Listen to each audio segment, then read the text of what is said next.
سلام علیک، خوش آمدین دوستان عزیز به یکی از بازی جذاب ریال مادرید در مقابل افغانستان از کانال یوتیوب AFG دریبلیگ ساکر. اینجا داریم بازی جذاب بین تیم افغانستان ریال مادرید و براتون گزارش میکنیم که استارت بازی توسط تیم ریال مادرید صورت میگیره که وینیسیوس نتونست توپو نگه داره و بودن تو بازش گرفت. دوباره رونالدو چی بازی میکنین؟ رونالدو توپی به تیر دروازه میخوره. یه حرکت فوق العاده است کریستیانو رونالدو که توپش به تیر برخورد میکنه. دوباره والورده پاس برای یه پاس خرابه که رو دیگر نتونست توپ کنترل کنه و داد توپ برای امباپه و امباپه میخواد استفاده کنه که نه، والورده توپ ازش میگیره.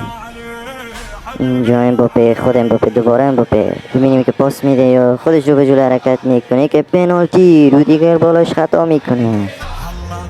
اینجا رو دیگر میزنه پاشو و رونالدو پشت توپ قرار میگیره. ببینیم کریستیانو رونالدو چی چیپ زیبایی زد تو کنج دروازه. دوباره استارت بازی توسط تیم ریال مادرید. فران گارسیا یه پاس میده برای وینیسیوس و وینیسیوس پاس جالب نیست، تو دستان امیلیانو مارتینز قرار میگیره. اینجا دوباره چی پاس تیو هرناندز برای امباپه که نتونست ازش استفاده کنه. دوباره یه فرار از گیکرش که بستونی اجازه کارو براش نمیده.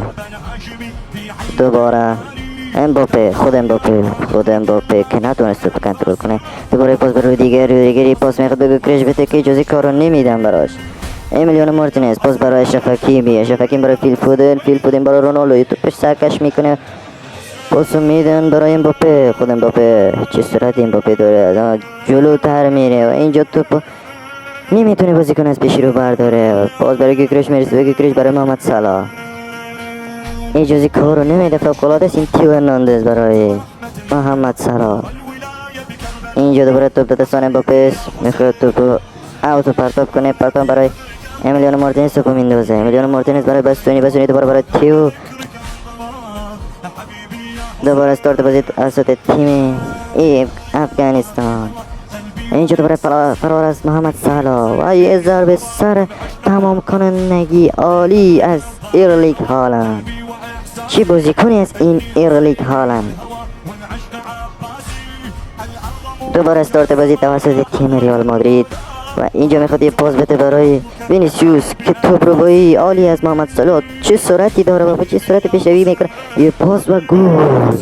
چه گلی زد، چه گلی. این پیشروی دقیق محمد صلاح و این تمام کنندگی عالی ایرلیک هالند تو به کنج دروازه میچسبانه. کار با خواب بازی میاد و اینجا میخواد یه پاس بده رو دیگر که اجازه کارو نمیدن براش. تو گیکرش میخواد پیشروی کنه که بسونی تو پاسش میگیره. دوباره یه پاس به گیکرش که خوب نبود، تو زیر پای امیلیانو مارتینز پاس میده. گیکرش دوباره گیکرش شوت تو دستان امیلیانو مارتینز قرار میگیره. دوباره پاس برای کارواخال برای محمد صلاح که پاس جالب نیست.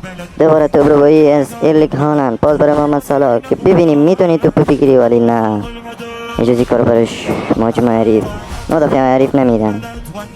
دوباره وینیسیوس میخواد حرکت بزنی ولی نه نمیتونه. دوباره توپ زیر پای وینیسیوس، پاس برای گیکرش که بستونی توپ از پیشش میگیره. دوباره یکی دو بین بازیکنان و دوباره پاس برای محمد صلاح تو بدهیم به کروز و چی پاسی از تونی کروز برای ایرلیک هالند و تمام کنه نگیلی هالند و بس تمام.